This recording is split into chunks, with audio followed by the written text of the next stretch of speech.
नमस्कार, म जगदीश खरेल।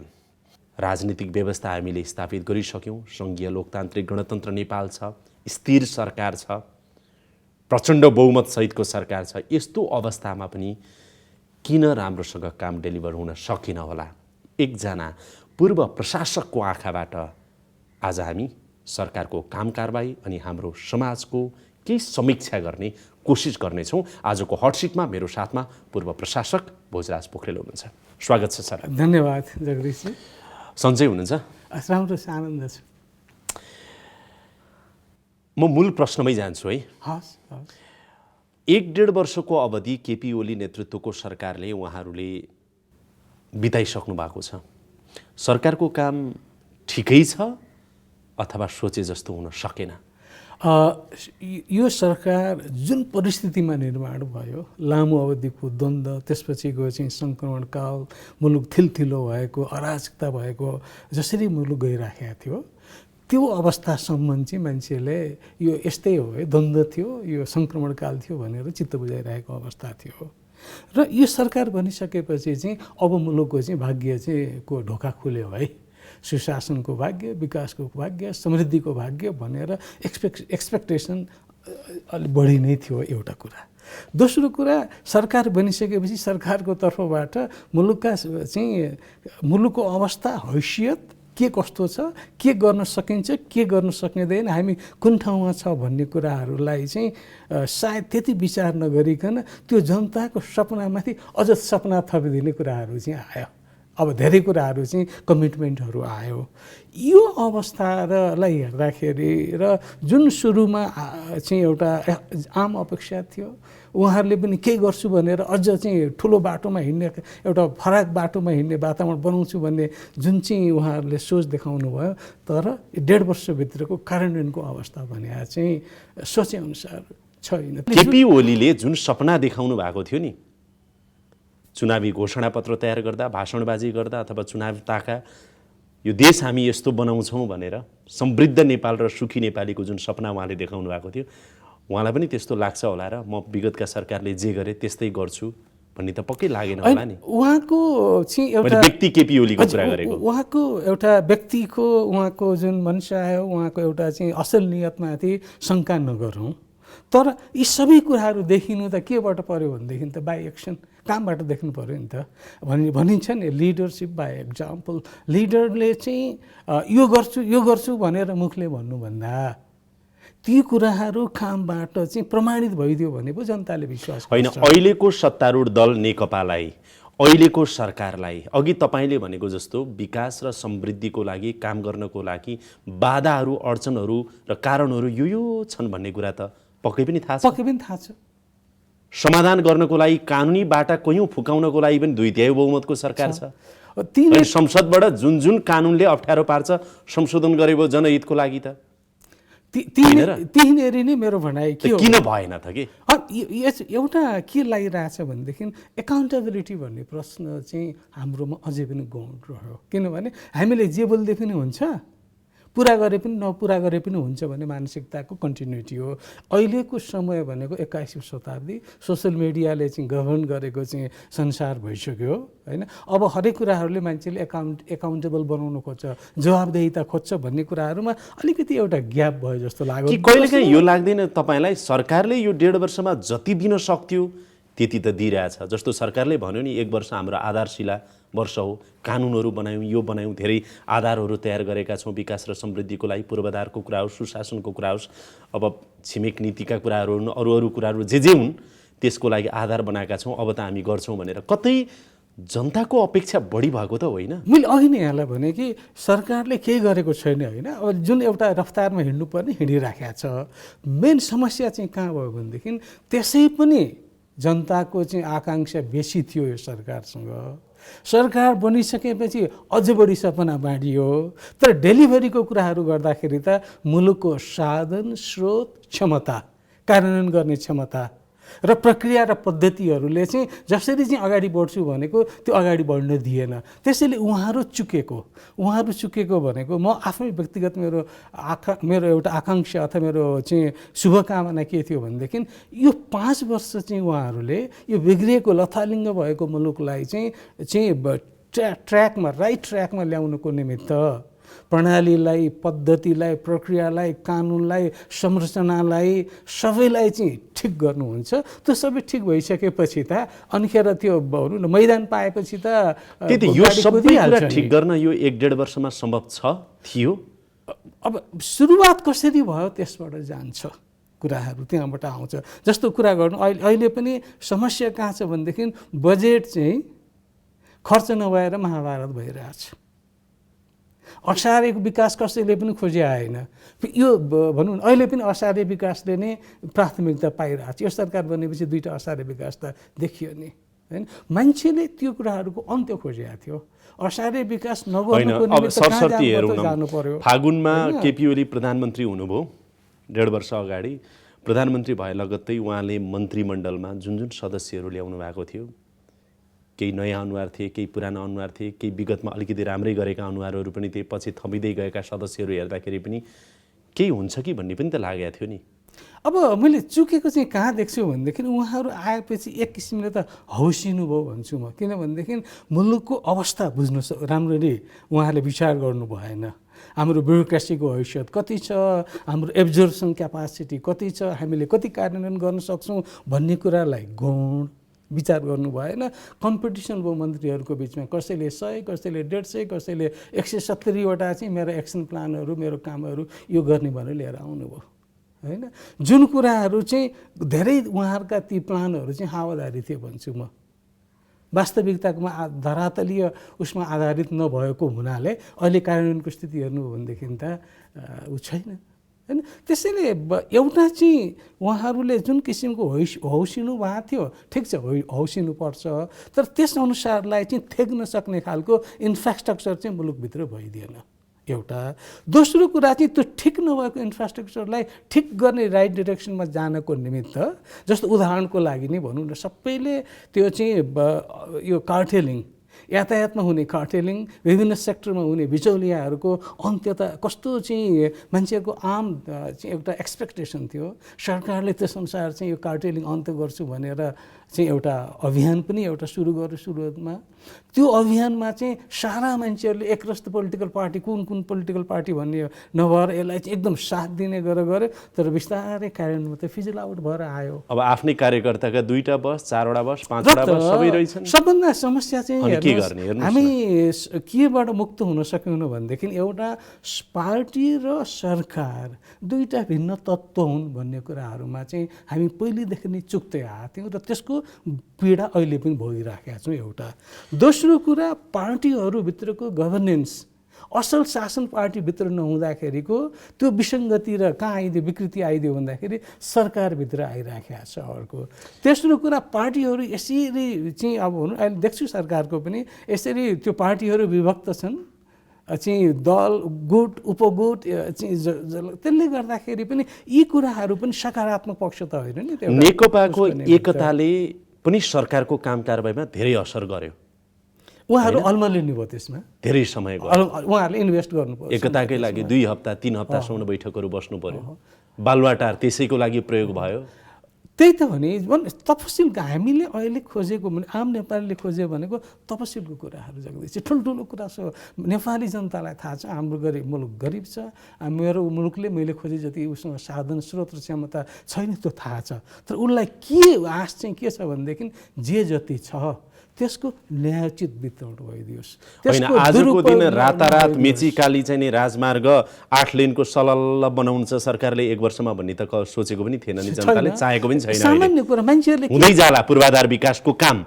मान्छेहरूले सामान्य कुराहरू के खोजेको थियो भनेदेखि बालुवाटारलाई चाहिँ यो पार्टीको चाहिँ अर्को पार्टी अफिस बनाए विगतका सरकारहरूले, अहिले पनि त्यही नै, यो चाहिँ नहोस् भन्ने त्यो त कुनै ठुलो अपेक्षा होइन नि त।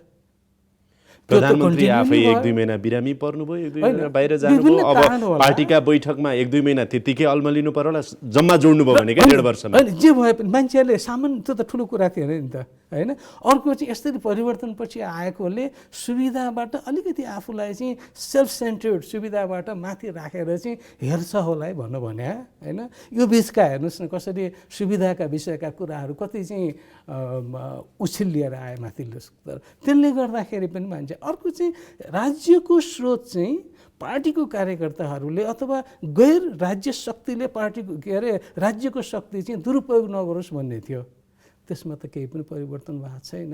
अर्को सबभन्दा महत्त्वपूर्ण पाटो भने त अहिलेको हाम्रो लागि चाहिँ भनौँ सबभन्दा चाहिएको मुलुकलाई सदाचार पद्धति सबैले उ गरिदियोस् अपनाइदियोस् भनेको स्टेटमा भएका केही मान्छेहरूको होला म सबैलाई भन्दिनँ, तर आम रूपमा चाहिँ जनताले सदाचारमा बाटोमा गएको होइन कि भन्ने खालको एउटा चाहिँ मानसिकता चाहिँ बेसी भइराखेको देखिन्छ। हेर्नुहोस् मन्त्रीहरू पनि भन्नुहुन्छ, स्वयं प्रधानमन्त्रीले पनि बेला बेलामा भन्नुभयो र गुनासै पनि गर्नुभयो प्रधानमन्त्रीले त केही गर्न खोज्यो कर्मचारी तन्त्रको पटक्कै सहयोग भएन।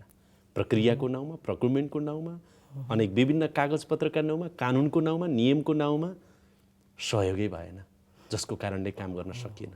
त्यस्तो लाग्छ तपाईँलाई? त्यसमा पनि सत्यता होला, किनभने हेर्नुहोस् पोलिटिसियनले पर हेर्छ, लामो बाटो हेरेर एउटा सम्पन्नताको म यसरी गएँ भने यो बाटोबाट पुग्छु भन्ने हुन्छ। ब्युरोक्रेसीका आफ्ना बाध्यताहरू छन्, उसलाई कानुन छ, नियम छ, प्रक्रिया छ, त्यसबाट नछिरिकन मन्त्रीजीहरूले यो गरौँ भनेको आजको भोलि त उसले गर्न सक्दैन। प्रक्रिया र पद्धतिमा त तपाईँ सिधा भन्नुहोस् न, जस्तो मेलम्ची समयमै नआउनुमा तपाईँ इमान्दारी साथ भन्नुहोस् है, तपाईँ पनि हजुर बढी मन्त्री प्रधानमन्त्रीको दोष देख्नुहुन्छ अथवा बढी तपाईँ चाहिँ कर्मचारी तन्त्र सचिव सहसचिवहरूको अथवा त्यो आयोजनाका मान्छेको दोष देख्नुहुन्छ? राजनीतिकरण के भयो भनेदेखि त्यो मेलम्ची यस्तो हाम्रो प्रायोरिटी प्रोजेक्ट हो, यसमा चाहिँ best of the best mind मान्छे यो मुलुकको चाहिँ को बेस्ट म्यानेजर हो त्यसलाई लगेर राखेर चाहिँ काम गरौँ भन्ने मानसिकता पहिलेदेखि नै भइदिएको भएदेखि अहिलेकै अवस्थामा पनि भइदिएको भएदेखि त त्यसलाई कर लाग्थ्यो। उदाहरण त हामीसँग नै कुलमानजी नै हुनुहुन्छ नि त, कुन अवस्थामा धरातल तलतिर पुगिसकेको विद्युत प्राधिकरणलाई ल्याइदिनु भयो नि त। मान्छे उही सिस्टम हो नि, एउटा कर्मचारी राम्रो भयो भने पनि त धेरै हुने रहेछ हो। त्यसैले एउटा हो मान्छेको छनौटको कुराहरू आयो।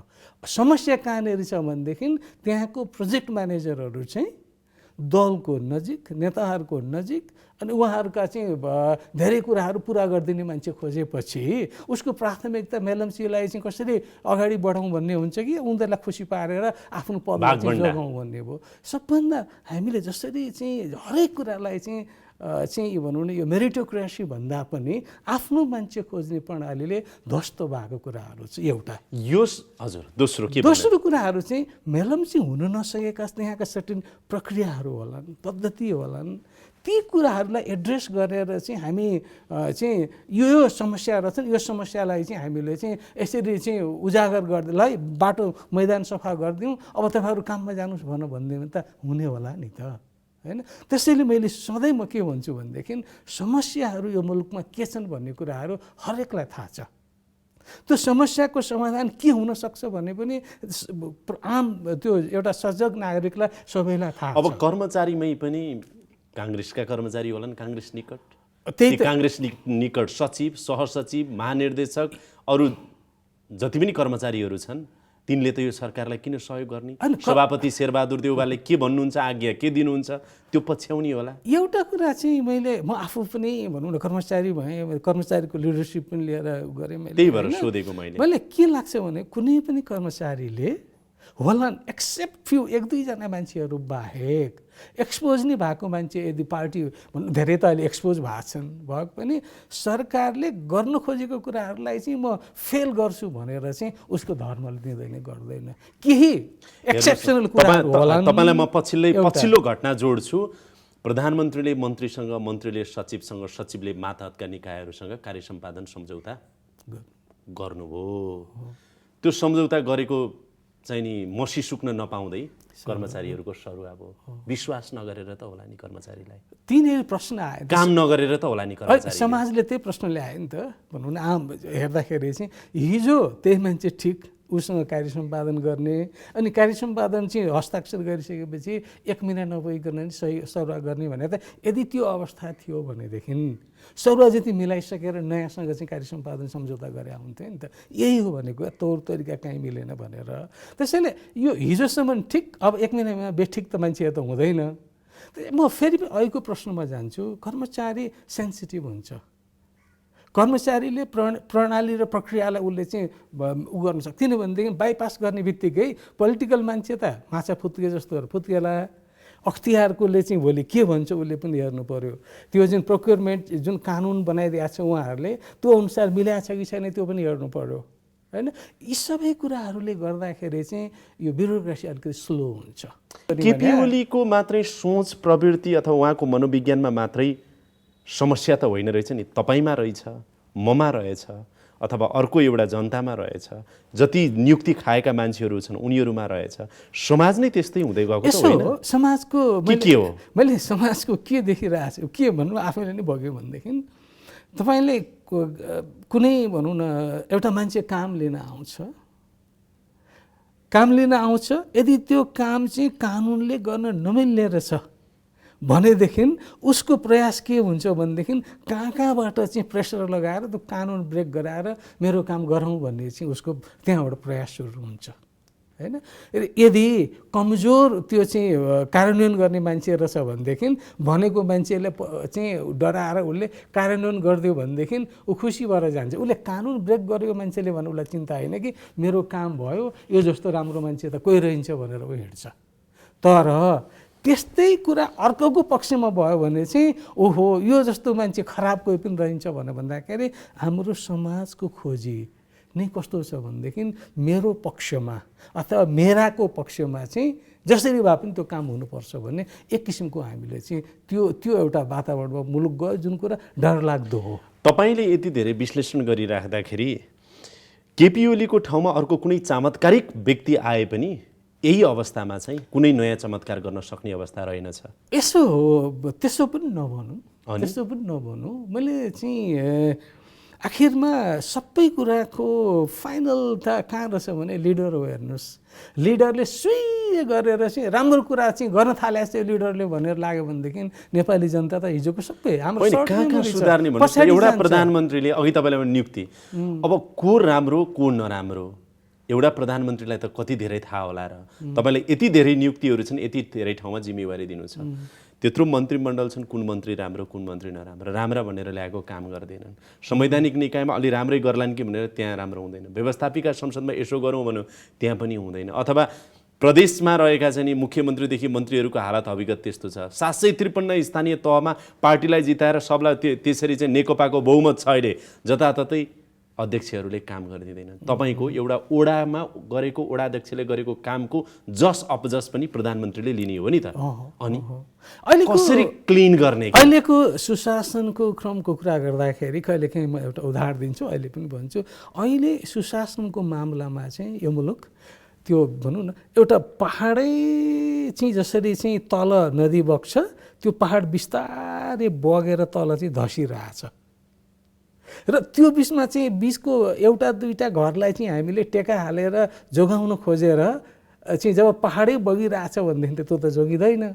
प्रयास चाहिँ त्यो टेका हालेर एक दुई ठाउँमा घर जोगाउने भयो। त्यो जसरी चाहिँ स्लाइड गरेको पहाडलाई चाहिँ रोक्ने हाम्रो प्रयास भयो। मेरो मेरो चाहिँ असहमति त्यहाँनिर हो होइन। एज ए लिडर हाम्रो एउटा नेपाली जनताको असाध्यै राम्रो सकारात्मक पाटो के छ भनेदेखि कसैले इमान्दारीपूर्वक सानो कुराहरू पनि सकारात्मक रूपले लान खोजेको छ र त्यसलाई चाहिँ त्यसअनुसार कार्यान्वयन भएको देख्यो भनेदेखि हिजोका सबै कुराहरू कमी कमजोरी गल्ती उसले बिर्सिएर आहा भनेर जनताहरू त्यसको पछाडि लाग्छ। तपाईँले भनेको अहिलेको कुराबाट एउटा मात्रै मैले चाहिँ बुझेँ, अरू मलाई बुझाइदिनुहोस् बुदामा। राइट मान्छे राइट प्लेसमा भएन जसको कारणले फङ्सन राम्रोसँग हुन सकेन भन्ने एउटा कुरा त्यो इङ्गित गर्नुभयो। म फेरि पनि दोस्रोचोटि सोध्दैछु यो प्रश्न तपाईँलाई, यसो गरे भएको भए हुन्थ्यो, गर्नु भएन उहाँले भन्ने के छ त? होइन, यदि मैले देखेँ त अहिले जुन सचिवहरूले काम गरेन, सचिवहरूको सौरा भन्ने कुराहरू पनि चलिरहेको छ नि होइन, किन यति छिटो गऱ्यो भनेर। त्यो यदि चाहिँ सचिव अहिलेको प्रणालीबाट आएको सचिव अहिलेको राजनीतिक एजेन्डा इम्प्लिमेन्ट गर्नलाई चाहिँ ऊ काबिल भएन, अहिलेको प्रणालीले दिएन भनेदेखि त अर्को प्रणाली लिएर आएर उहाँहरू गर्न सक्नुहुन्छ नि त। त्यो भनेको यो भनेको चाहिँ एउटा चाहिँ भनौँ न धेरै केही कन्ट्रीहरूमा कस्तो सिस्टम छ भनेदेखि करार होइन, यसलाई चाहिँ सिधै नै जस्तो अमेरिकाको राष्ट्रपति एउटा राष्ट्रपति नियुक्ति भएपछि करिब 3-4 हजार मान्छे उसले चाहिँ सिनियर लेभलको सबै मान्छे उसले चाहिँ नियुक्ति गर्छ नयाँ सेट हैन।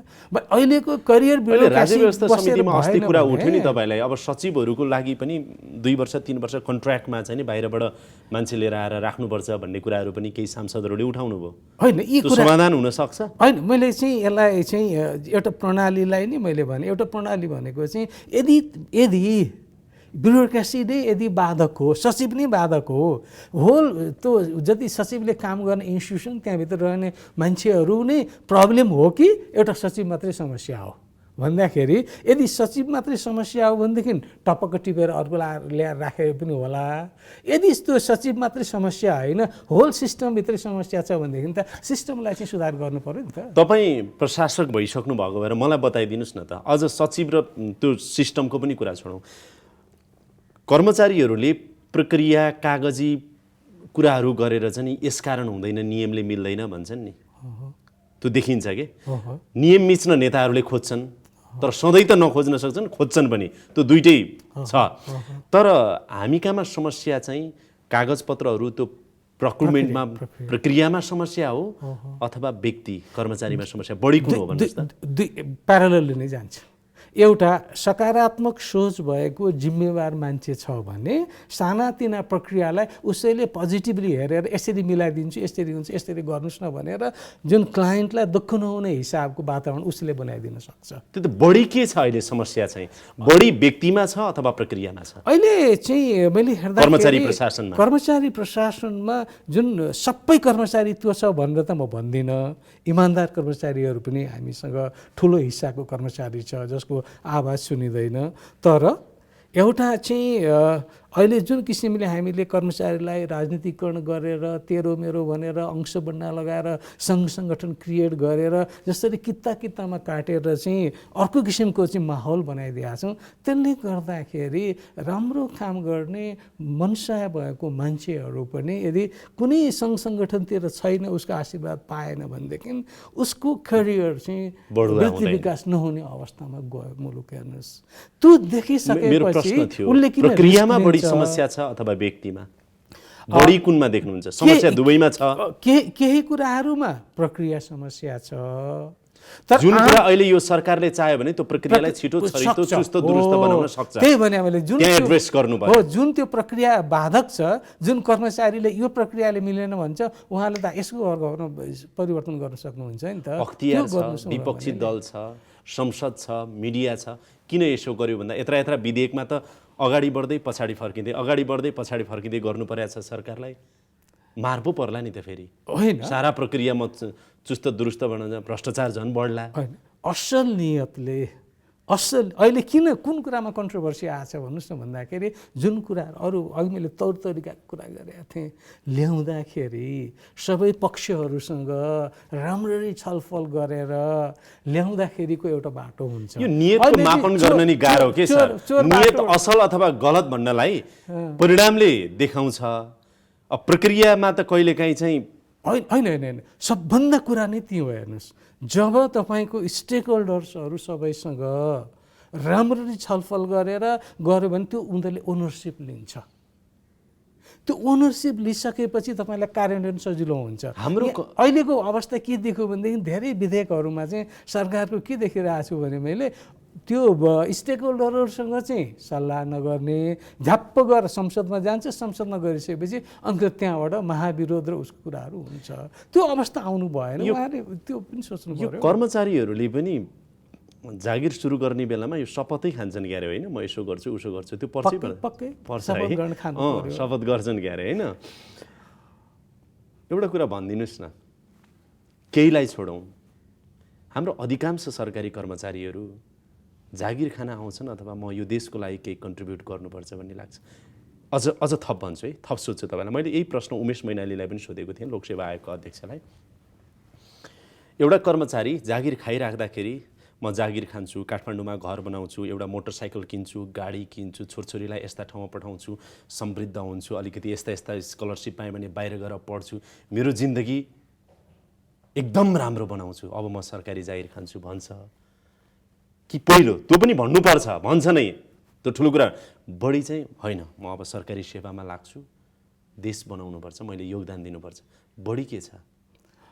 दुवै किसिमको प्रवृत्ति छ, तर बढी चाहिँ पहिलो बेसी भयो। अहिले मलाई अचम्म लागेर आउँछ, नियुक्ति पाएको 1-2 वर्ष भएको छैन, मैले अहिलेसम्म चाहिँ विदेश जान पाइनँ, अहिलेसम्म मेरो काठमाडौँमा चाहिँ घडेरी किन्न सकेन भनेर आउने मेन्टालिटी बढेको छ। कसरी काम हुन्छ त? यो किनभने यो हुनुको पछाडि सरकारी जागिर, मेरो जागिर अब सिक्योर छ, कम्तीमा दाल भात खान, छोरछोरी पढाउन गाह्रो हुँदैन, त्यहाँ गएर नाम निकाल्न सगरमाथा चढे बराबर, नाम निकालेको भोलिपल्टदेखि त अब अहिले चाहिँ आम जनताको बुझाइ र हुने कुरा कस्तो छ भनेदेखि सरकारी कर्मचारीलाई त्यो तलब दिएको चाहिँ हाजिर गरे बापत, हाजिर गरेपछि तलब, काम गर्नलाई चाहिँ उपरि आम्दानी चाहिने, हैन? सबैलाई भन्दिनँ म, मेजोरिटी त्यतातिर धेरै राम्रा मान्छे पनि छन् त्यहाँ, हैन? दोस्रो कुरा समस्या कहाँ भयो भनेदेखि जब तपाईँले यो भनौँ न त्यहाँभित्रको सहीलाई सही, गलतलाई गलत भन्ने किसिमको वातावरण नभइदिएपछि सही गर्नेहरू चाहिँ डिमोरलाइजमा भयो। नयाँ नेताहरूलाई, नयाँ जनप्रतिनिधिहरूलाई भ्रष्टाचार गर्न कर्मचारीले सिकाउँछन् पहिला?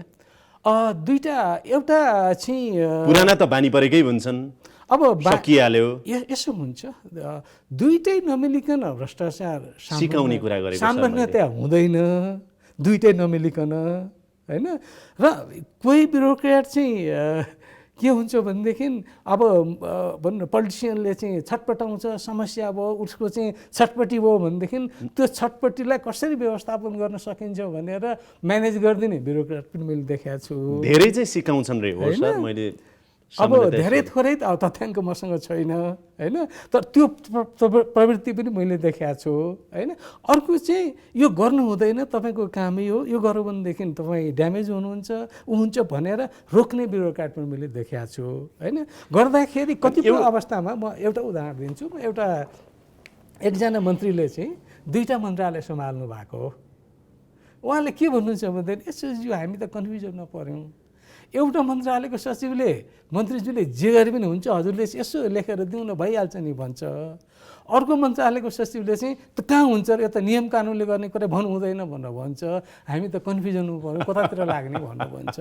परिस्थिति त्यही नै हो, हेर्नुहोस्। अरू यदि सत्य मूल्याङ्कन गरेर तपाईँहरूले भनौँ न अनुसन्धानदाताले इतिहास हेर्ने हो भनेदेखि कुन पोलिटिकल एक्टर सफल हुँदै आएछ र त्यो सफल हुने पोलिटिकल एक्टरसँग चाहिँ टाइअप भएको चाहिँ ब्युरोक्रेटहरू को थियो भन्ने कुराहरूले पनि देखाउँछ।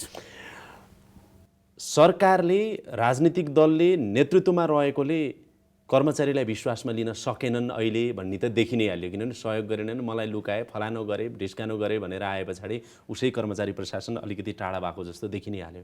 मैले अहिले सोध्न खोजेको प्रश्न चाहिँ तपाईँलाई लाग्दैन, तपाईँलाई कर्मचारीहरूको तलब धेरै हुनु पर्थ्यो, साह्रै कम भयो? एउटा सेक्सन अफिसरको तलब अहिले कति 30-32 हजार होला, 35 हजार होला, कति होला भन्नुहोस् न?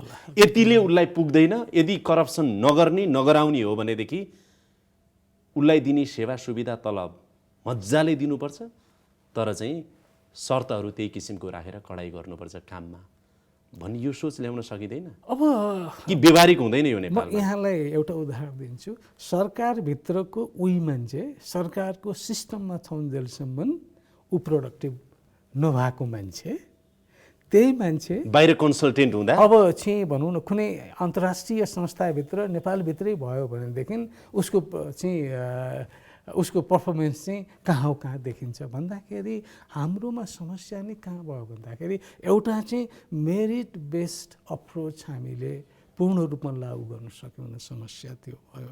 दोस्रो कुरा उसलाई चाहिँ काम गर्न, मैले यो गरेपछि मलाई पूर्ण छ, मैले दायाँ बायाँ गर्नु पर्दैन, म यसैबाट पालिन्छु, मैले अरू कुरा आश गर्नु भनेको चाहिँ अपराध हो र मेरो मोरलले र मेरो कन्सायन्सले र मेरो कोड अफ कन्डक्टले दिँदैन, कानुनले दिँदैन भनेर लाग्ने किसिमको चाहिँ त्यसअनुसार चाहिँ उसलाई चाहिँ निश्चिन्त गराउने एउटा अवस्था चाहिँ हुनुपर्छ। त्यो नहुनु भोजराज सर समस्या कहाँ हुँदो रहेछ र हेर्नुहोस् न, यो त तपाईँ तलको त कर्मचारीको कुरै छोड्नुहोस् न, माथि सचिव सहसचिव भइसकेको मान्छेलाई पनि रिटायरमेन्ट पछाडि त के हुने होला भनेर सुरुमै छटपटी हुँदो रहेछ। अनि सुरुमै दुनो सोझ्याउने, काङ्ग्रेसतिर लाग्ने हो कि कम्युनिस्टतिर लाग्ने हो कि आइएनजिओतिर लाग्ने हो कि विभिन्न चाहिँ अन्तर्राष्ट्रिय सङ्घ सङ्गठनतिर सुरुदेखि बाटो मिलाएर लागे पछाडि रिटायर्ड हुने बित्तिकै त्यहाँ गएर कन्सल्टेन्ट हुने, फलानु हुने, ढिस्कानु हुने, जान पाएको छैन काम पाइहाल्ने, त्यो त सबै दुनो सोझाउने त होला नि। दुईवटा पाटो छ, हेर्नुहोस् दुईवटा पाटो छ, त्यो सबैलाई एकै ठाउँमा एउटै डालोमा हाल्यो भने पनि अन्याय हुन्छ होइन। तपाईँको चाहिँ भित्र सिस्टमभित्र रहँदा कुनै एनजिओ आइएनजिओ डोनर कोहीसँग पनि एलाइन नभएको मान्छे पनि बाहिर आइसकेपछि डोनरहरूले त हेरिरहेको हुन्छ, हेर्नुहोस् कार्यक्षमता हेर्छ, क्षमता कार्यक्षमता मात्र होइन, ती डोनरहरूले त यो नेपाल त हाम्रो देश त प्रोजेक्टमा नै चलेको छ, यो त मलाई भन्दा तपाईँलाई बढी थाहा छ। अहिलेको जुन प्रश्न गर्नुभयो नि, मान्छेले हेरिराखेको छ, यो मान्छे चाहिँ काबिल छ, यो मान्छेलाई चाहिँ मेरो सिस्टममा लिएर आउनु पाएदेखि हुन्थ्यो भनेर त्यतिसम्म त ठिक थियो, त्यतिसम्म त ठिक थियो। तर सहसचिव भए त्यो पनि देखियो कि सहसचिव भएदेखि सचिव हुँदै त्यो डोनर अनुकूलको के पोलिसी बनाउनु पर्ने हो, परिवर्तन गर्नुपर्ने कहाँ सबै गराएर टक्क सचिव सकिएको भोलिपल्ट होइन त्यो संस्थाको कन्सल्टेन्ट, त्यो संस्थाको फलानु एक्सपर्ट के नाउँमा यो मुलुक चाहिँ अहिलेको हालतमा पुग्नुमा पोलिटिकल लिडरसिप मात्रै होइन नि, म त्यही भन्छु सबै हामी जिम्मेवार छौँ। बिचारा केपी ओली एकजनाले मात्रै त्यही भएर कसरी परिवर्तन ल्याउने होला के होइन। अझै पनि म भन्छु चाहिँ यदि जुन यो क्यारेक्टर हाम्रो मुलुकको छ उसले चाहिँ एउटा अहिले नै म यसो केपीजीको ठाउँमा नै म हेर्छु होइन, गाह्रो छ, चारैतिरबाट एट्याक छ, उहाँले पनि गर्नु खोज्नु भएको छ, अब गर्नलाई हुन पनि सकिरहेको छैन, असल नियतले गर्नुभयो होला भनेर म भन्छु, कतिपय कुराहरू मिस्टेक पनि भयो होला होइन। तर यो जुन किसिमको नैराश्यताहरू बढिरहेछ, उहाँ एउटा चाहिँ यदि स्टेटम्यान एउटा चाहिँ त्यस किसिमको चाहिँ भनौँ न नेताले त ठिक छ, मैले असल नियतले सबै प्रयास मैले गरे हुँ, गर्ने क्रममा केही कमजोरी केही चाहिँ ऊ पनि भए हुन सक्दछ होइन। मैले चाहिँ असल नियतले बोलेको हुँ, मेरो बोलाइले तपाईँहरूलाई कसैलाई केही असर पनि गरे हुनसक्छ, तर म चाहिँ मेरो होल हार्ट भनेको चाहिँ यो मुलुकको समृद्धि र यो मुलुकलाई चाहिँ सदाचारमा लाने हो। त्यसले गर्दाखेरि मबाट केही कमजोरी गल्ती भएको छ भनेदेखि मलाई क्षमा गरिदिनुहोस् भनेर एकपल्ट भन्ने हो भनेदेखि सबैजना म त उहाँकै प्रधानमन्त्री त हुनुभयो केपी ओली, तर उहाँमा स्टेटमेन्टसिप चाहिँ नि देखिएन पछिल्लो समय, यो चाहिँ भन्न सकियो। अनि उहाँमा चाहिँ मैले भने नि उहाँ चाहिँ मसँग काम पनि गरे हो, मैले काम गरेको मन्त्रीमध्येको एउटा वान अफ द बेस्ट मन्त्री हो उहाँ। ए हो, काम गर्नुभएको गृहमा मैले काम गरेको थिएँ होइन 51 सालतिर, 51 सालमा। त्यो बेलामा उहाँ जति हेर्नुहोस् यति त्यो छापा जस्तै अक्षर छ, बोल्न चाहिँ बोली झर्न पाएको छैन, उहाँले सबै कुरा बुझ्नुहुन्छ। कुनै पनि कुरा निर्णय गर्दाखेरि त्यतिखेरको भन्दैछु, कुनै पनि निर्णय गर्दाखेरि हामी छलफल गर्थ्यौँ, या त उहाँले मलाई कन्भिन्स गर्नुहुन्थ्यो कि या त मैले उहाँलाई कन्भिन्स गर्थेँ। जसले कन्भिन्स गर्न सक्यो लजिकको आधारमा उसको आधारमा त्यसको आधारमा चाहिँ हामी निर्णय गर्थ्यौँ। त्यसो भए उहाँ अनुसारको योग्य मन्त्रीहरू क्याबिनेटमा भएनन्। अब अहिलेको प्रधानमन्त्री भइसकेपछिको अवस्था हेर्दाखेरि चाहिँ त्यो मान्छे त्यसपछि अहिलेसम्म आउँदाखेरि यति धेरै खारिसक्नु भएको छ होइन। उहाँ डरो मान्छे हो, कोहीसँग डर्ने कोहीसँग उ गर्ने मान्छे पनि होइन।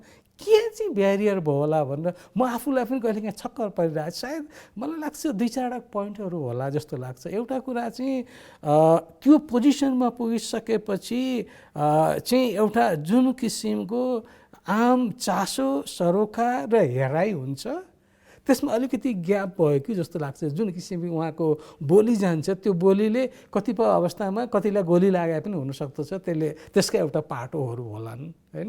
अर्को कुरा उहाँले चाहिँ म यो गर्छु भनेर सपना देखाउने मात्रै भन्दा सानोतिनो कुराहरू उहाँले त रियलाइज गर्नुभएको छ। नसा थाहा छ कहाँ समस्या छ भनेर, ती कुराहरूलाई चाहिँ सानातिनै कुरा भए पनि करेक्सन गरेर यो भयो अब मेरो मिसन यो भनेर भन्दाखेरि मान्छेहरूमा एउटा किसिमको चाहिँ यति त अब गर्ने रहेछ है भनेर जानुपर्ने बाटो पछ्याउनु पर्थ्यो कि जस्तो लाग्यो। अर्को चाहिँ जुन उहाँको समूह छ, मलाई थाहा छैन को हुनुहुन्छ होइन, त्यो समूहले उहाँलाई नजिक बस्ने समूहले कसरी उहाँलाई सपोर्ट गरिराखेको अवस्था छ। मैले अस्ति अस्ति एउटा चाहिँ कस्तो नमिठो घटना घट्यो नि होइन। अब यो चाहिँ जुन इन्डियाबाट आउने सामानलाई चाहिँ रोक्ने इन्डियन एम्बेसीबाट चिठी आउने कुरा भइसक्यो।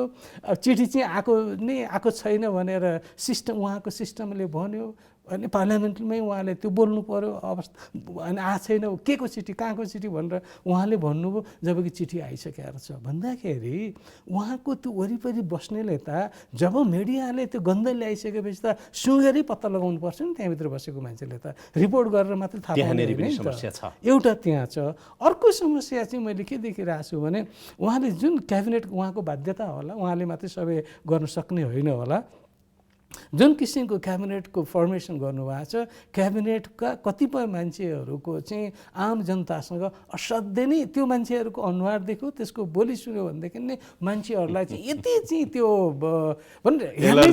सुन्नै चाहँदैनन् होइन। भने जनताको एलर्जीलाई चाहिँ उहाँले किन कन्टिन्यू गर्नुभएको छ, के बाध्यताहरू छन् र यी सबै कुराहरू चाहिँ के बाध्यता होला यी बाध्यताहरूलाई पनि उहाँले रिभिजिट गर्नुपर्छ। यी सबै कुराहरूले सरकारलाई असफल आखिरमा ड्यामेज त को भएको छ भन्दाखेरि त सरकार भने त सरकार प्रमुख हो नि त। आजको दिनमा हेर्नुहोस् न कस्तो सदाचारको कति खडेरी लागेछ, राम्रो काम त भएकै छैन कि भनेको जस्तो देखिने। म एउटा सानो उदाहरण मात्रै भन्छु। योगेश भट्टराई चाहिँ शेरबहादुर देउवालाई बुढा नीलकण्ठ दर्शन गर्न जाँदा भेट्नुभयो, राम्रो हो, एउटा मन्त्रीले विपक्षी दलको नेतालाई सभापतिलाई भेट्नुभयो, यसो गर्दैछु भन्नुभयो, चिया खानुभयो होला, गफगाफ गर्नुभयो होला, आउनुभयो। अस्ति चितवनमा मात्रै खादा लगाइदिँदाखेरि पहिला चाहिँ कृष्ण सिटौला दाइलाई लगाइदिनुहोस् न भन्नुभयो। हाम्रो सोसल मिडिया मिडिया अथवा जनस्तरमा कस्तो चर्चा भयो भने योगेश भट्टराई त नायकै हो कि के हो भनेको जस्तो। हामी अलिक छिटो उद्वेलित हुन्छौँ कि एउटा मन्त्रीको रूपमा ती सबै स्वाभाविक उहाँले मर्यादा राख्नुभयो, त्यो असाध्यै राम्रो हो, तर नायकत्व नै दिनुपर्ने अवस्था त पक्कै होइन। दुई तिनवटा प्रवृत्तिलाई यसले देखाउँछ। एउटा कुरा चाहिँ उहाँले अलिकति कल्चर्ड भएर चाहिँ प्रस्तुत हुनुभयो, त्यो एउटा राम्रो सकारात्मक पाटो भयो होइन। दोस्रो कुरा चाहिँ त्यति थोरै कुरा गरिदिँदाखेरि आस्था ठुलो रहन्छ नि त, नेपाली जनताको आस्था ठुलो रहन्छ। सानो कुरा उहाँलाई अगाडि माला लगाइदिनुहोस्, ठुलो कुरा त भएन।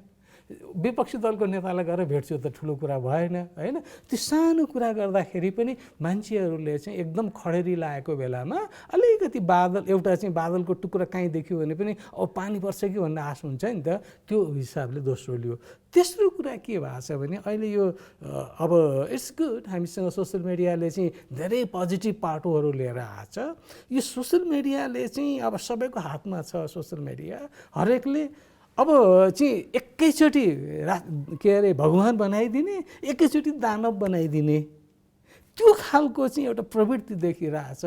त्यो अर्को चाहिँ एकदम प्रचारमुखी, डरलाग्दो छ भन्नुहोस् त। अर्को अवस्था के आयो भनेदेखि चाहिँ असाध्यै प्रचारमुखी, जहाँ पनि जुनसुकै कार्यक्रमहरू पनि किन हुन्छ भन्दाखेरि फोटो आयो, फोटो हाल्यो, सोसियल मिडियामा हाल्यो, अनिखेर गऱ्यो, गर्दाखेरि यो कतातिर गइरहेछौँ, अलिकति गाह्रो। यी सबै पाटोहरू त्यहाँ जोडियो कि जस्तो लाग्छ मलाई। अहिले बधाईदेखि श्रद्धाञ्जलीसम्म, शीघ्र स्वास्थ्य लाभको कामनासम्म अथवा जमघटसम्म, साथीसँगको कुराकानीसम्म सबै मोबाइलबाटै हुने भयो। अब भनौँ यो जुन किसिमको चाहिँ हामीले अहिले सबभन्दा अहिले खतरनाक पाटो चाहिँ व्यक्तिको, परिवारको, समुदायको र राष्ट्रको र सरकारको यी सबै कुराहरूमा चाहिँ जसरी हामी एउटा टेक्नोलोजीमा जानुपर्ने बाध्यता चाहिँ गइरहेछौँ, त्यसले धेरै पोजिटिभ हामीलाई चाहिँ सकारात्मक पाटोहरू पनि दिएको छ, सशक्तिकरण गरेको छ, हामी कति बलियो भएको छौँ। तर यसको डरलाग्दो पाटो अर्को छ। अहिले जुन किसिमका चाहिँ हामी यी मेसिनहरू हामी प्रयोग गरिरहेछौँ, अहिले आएको आर्टिफिसियल इन्टेलिजेन्सको कुराहरू भयो, रिमोट सेन्सिङका कुराहरू भयो, यी कुराहरूले त के भइरहेछ भने हाम्रा यी गतिविधिहरू कुनै न कुनै कम्प्युटरमा गएर चाहिँ बसिरहेका कुराहरू छन्। हामी यसले कहाँ पुर्याउँछ? यस्ता टेक्नोलोजी लिनलाई चाहिँ हामी एकदम चाहिँ आतुर हुन्छौँ। यसको सेक्युरिटी पार्ट चाहिँ हामीलाई केही पनि थाहा छैन। त्यसैले डिजिटल एजुकेसन अहिलेको मुलुकमा सबभन्दा माथिदेखि सबभन्दा तलसम्म डिजिटल एजुकेसन चाहिँ एकदम जरुरी छ, जसको सरकारको कुरा गर्दाखेरि त अहिले भर्खरै क्याबिनेटको जुनको कुराहरू आयो, भिडियो कन्फरेन्सिङको माध्यमबाट कति कुराहरू चाहिँ त्यसले अर्को पाटोहरू लिएर आएको छ। त्यसैले अहिलेको मलाई सबभन्दा बडा चिन्ता लागेको चाहिँ अहिले रुस भनौँ न अमेरिका जस्तो कन्ट्रीले आफ्नो सिस्टमलाई बचाउन गाह्रो परिराखेको छ। उसको इलेक्सनमा चाहिँ रुसले चाहिँ अथवा अरू कन्ट्रीले चाहिँ इन्टरफेयर गर्यो, रिजल्टले नै उल्टो पाल्टो पारिदियो भन्ने खालको कुराहरू आइरहेको त्यो मुलुक जो त्यति चाहिँ सशक्त, त्यति बलियो छ यो सेक्युरिटीको फिचरमा हो, त्यसलाई त त्यो अवस्था छ। युरोपको त्यही अवस्था भयो, अहिलेको युको इलेक्सनमा जर्मनमा त्यही भयो भने अब हामीलाई यता त्यसलाई प्राथमिकतामै पारिराखेका छौँ न। यो संवेदनशील छ, असाध्यै संवेदनशील छ। अब अन्तिममा सर, डिक्टेटरहरू भएको मुलुकमा यदि राम्रो डिक्टेटर भयो भनेदेखि कहिलेकाहीँ सिस्टमभन्दा माथि बसेर पनि उसले मुलुक बनाउँछ। पछिल्लो उदाहरणै सिङ्गापुर हेर्न सकिन्छ, ली क्वानलाई हेर्न सकिन्छ। उनको इन्टेन्सन मुलुक बनाउने थियो, देशको समृद्धि थियो, जनताको समृद्धि थियो। कति मिचे कति किचे के गरे, तर सिङ्गापुर त सिङ्गापुर बन्यो। अर्कोतर्फ चाहिँ सिस्टम भएको मुलुकमा त सिस्टमले गाइड गर्ने होला नि। हाम्रो जस्तो देशमा हामी प्रजातान्त्रिक अभ्यासमा छौँ, सङ्घीय लोकतान्त्रिक गणतन्त्र भएको मुलुक, एउटा सिस्टम यहाँ छ। अब हाम्रो जस्तो मुलुकमा चाहिँ व्यक्ति हावी भएर उसले परिवर्तन ल्याउन सक्छ अथवा अन्ततगत्वा सिस्टम नै हावी गराउनुपर्छ व्यक्तिभन्दा? अब यो स्थायित्वको लागि त सिस्टम नै हो। सिस्टमले काम गर्यो भनेदेखि त्यो व्यक्ति नरहे पनि व्यक्तिसँग मतलब हुँदैन। त्यो सिस्टम डिजाइन गर्नको लागि पनि व्यक्ति चाहिने रहेछ। अहिले ली कुवान यू नभएको पनि सिङ्गापुर त त्यत्तिकै नै सशक्त भइरहेछ नि त, किन उसले सिस्टम डिजाइन गरिदियो। त्यस्तो खालको लिडरलाई कसरी लिएर आउने? अहिले मलाई बढी सरोकार भएको कुराहरू चाहिँ त्यो त्यही त, कहाँ छ त त्यो लिडर? कसरी ल्याउने? लिडर यहीँभित्र नै छ। सिस्टमले चाहिँ दिएन, त्यो सिस्टमलाई कसरी भत्काउने? सिस्टमलाई भत्काउन त तपाईँ सक्नुहुन्न, म सक्दिनँ। यहाँ त संसद छ होइन, अथवा पार्टीहरू छन्, पार्टीहरू लामो लिगेसी बोकेका पोलिटिकल पार्टीहरूभित्रको शक्ति चाहिँ जागरण हुनु पर्यो। भोलिको भने त युवाको भने युवाको लागि काम गर्ने, युवाले चाहिँ भोलि केही पनि नहुने, त्यो खालको वातावरणमा चाहिँ बनाउन जोड दिनुपर्छ। समय दिनुभयो, धेरै धेरै धन्यवाद। हस्, धन्यवाद जगदीशजी। हस्, जय होस्।